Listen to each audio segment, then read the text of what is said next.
আজকার একঘেয়ে সবজি খেয়ে কি টায়ার্ড? তাহলে এই মিক্সড ভেজ রেসিপিটি একদম আপনার জন্য। স্বাদে সেরা, কিন্তু ঘরে থাকা সামান্য উপকরণ দিয়েই তৈরি।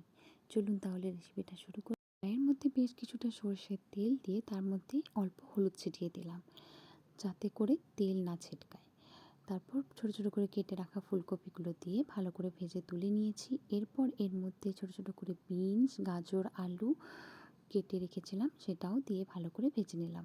এরপর কয়েক টুকরো ক্যাপসিকাম ভালো করে ভেজে নিলাম। ক্যাপসিকামটা আগেও দিয়ে ভাজা যেত, কিন্তু আমি ভুলে গিয়েছিলাম, তাই পরে ভাজলাম। এবার ওই তেলের মধ্যেই ফোড়নে তেজপাতা দিয়েছি, পেঁয়াজ কুচি, আদা রসুনের পেস্ট দিয়ে ভালো করে একটু নাড়াচাড়া করে তারপরে টমেটো, কাঁচা লঙ্কা পেস্ট দিয়েছি।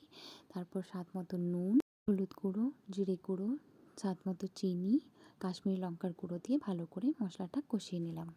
যখন মশলা কষানো হয়ে যাবে তখন মটরশুঁটিগুলো দিয়ে দিলাম। তারপর সমস্ত সবজি দিয়ে একটু নাড়াচাড়া করে জল ঢেলে আরও কিছুক্ষণ রান্না করে নেব, যতক্ষণ না সবজিগুলো ভালো মতো সেদ্ধ হয়ে যাচ্ছে। এইবার সবজিগুলো ভালো করে সেদ্ধ হয়ে গেলে ওপর থেকে গরম মশলার গুঁড়ো, কসুরি মেথি দিয়ে ভালো করে নেড়েচেড়ে শুকনো শুকনো করে নামিয়ে নিলে তৈরি আমাদের মিক্স ভেজের রেসিপি। অবশ্যই উপর থেকে একটুখানি ধনেপাতা ছড়াতে হবে। আর কিন্তু স্বাদে আর গন্ধে পুরো হোটেলের মতোই হয়েছিল। এটা রুটি, পরোটা বা ভাতের সঙ্গেও খাওয়া যেতে পারে। কেমন লাগলো রেসিপিটা অবশ্যই জানাবেন।